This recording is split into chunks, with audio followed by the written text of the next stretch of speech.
Hey guys, just a heads up, this next episode, it's a little bit full on. So the reason behind that is because I've told this story, and it's actually a story I'm really quite proud of, and I've told it across 2 parts. So there's 2 episodes. This is the first episode, so you'll have to wait till next week for the resolution to that. With that being said, make sure you subscribe if you want to get notifications. I think you got to hit the bell, something like that. But let me know if you like this episode. Please comment.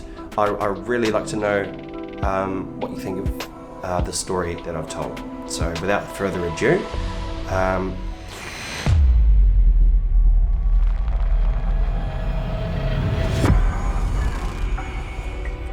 the situation got worse. Yeah, you know, I wonder how my brothers feel. Yeah. You know, when I tell the story. And worse. Because I'm going to. And worse. It's going to have an effect on them. You know, I wouldn't wish this situation upon my worst enemies or upon anyone.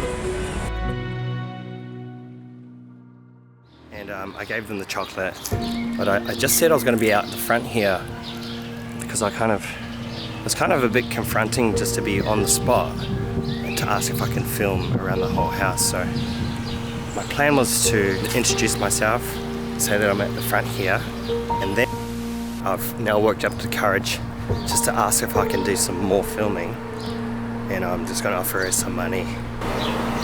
Hi, it's me again. The steps at the front here, just to go around the back. That's okay. Please accept this. Yeah, please do accept it.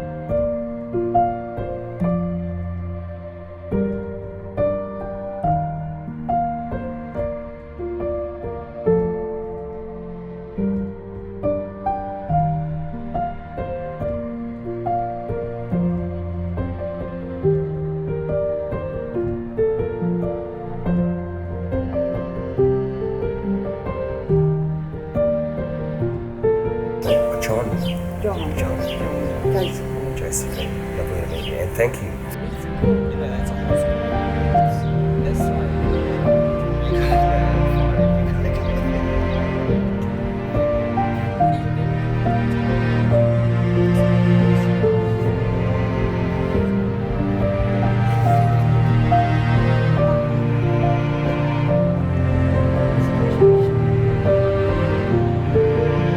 As luck would have it, Josephine is a mental health nurse.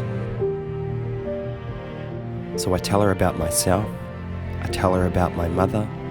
But I've always worked in mental health since I was 16. I started off at the old Carrington Hospital. Oh, you were at Carrington? At the age of 16, yeah. The onset of schizophrenia starts at the age of 10. But this topic also reminds me of my eldest brother, Tama. Yeah. My brother was, I think he was 15. Tama likes to fix things. Whether it's a broken PlayStation or a motorbike, he'll pull it apart and fix it. My eldest brother, Tama, was, growing up, he was one of the most intelligent. He was so smart that he was a geek. He was the type of kid who, he'd get a circuit board and he'd put the chips and he'd solder them in. He could build a radio from complete scratch.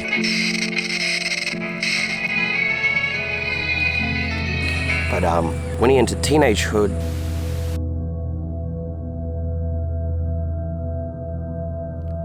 Tama started hanging with the wrong people. Not only was he using drugs, but they bullied him, they teased him, they treated him like an outcast, and he started to change. The drugs had a really, really bad effect on him, really bad.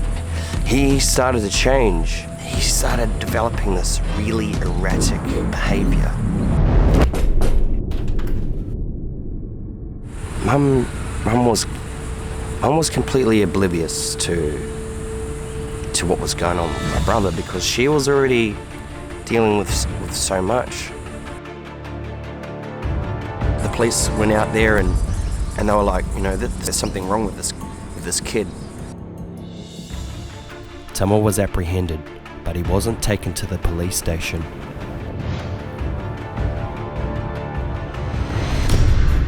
After a number of tests, Tama was diagnosed with early onset schizophrenia and then directly transferred to a mental institution. They deemed him dangerous to himself or dangerous to the community.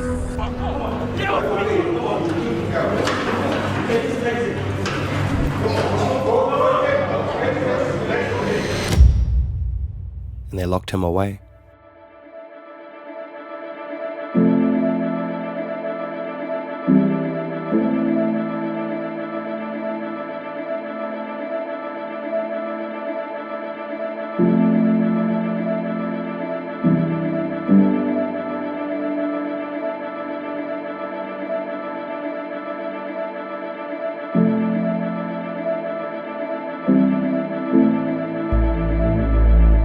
Mother was like completely out of the blue, so it struck her. Yes, right. Yeah, struck her. Yeah.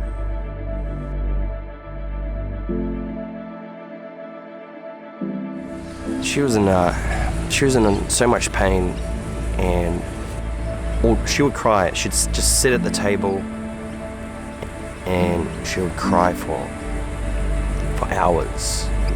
Sometimes she'd just cry the entire day. And this went on for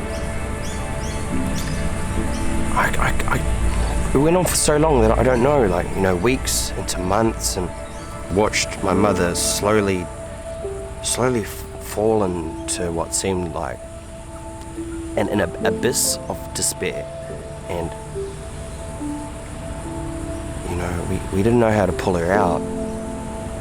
You know, rub mum on the back and say things like, you know, don't cry, mum, you know, it's okay.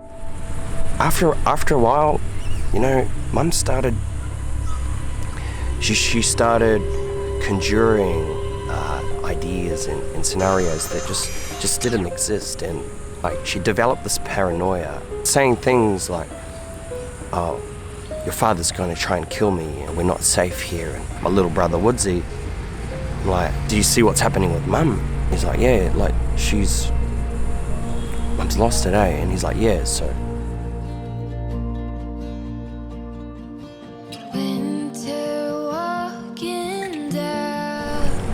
We knew. She was undiagnosed at the time, but we knew.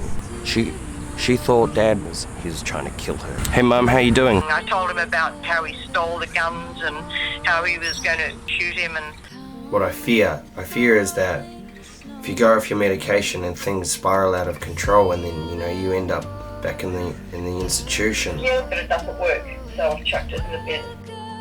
You're not still in fear of Dad though, are you? Yeah, I am, and I've got to still be cautious. I definitely don't. I can't sit here and say that I'm not in any danger from him.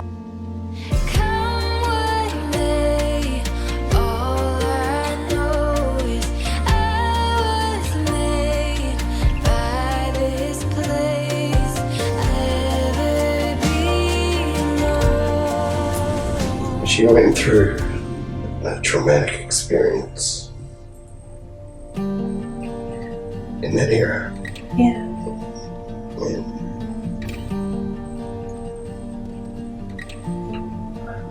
And I believe it's a combination of all these pressures broke her eventually. Yeah.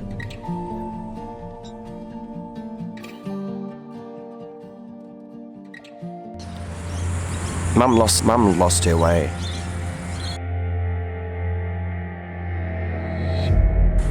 My eldest brother was detained in the mental hospital. Dad was gone. Dad and Warwick were gone.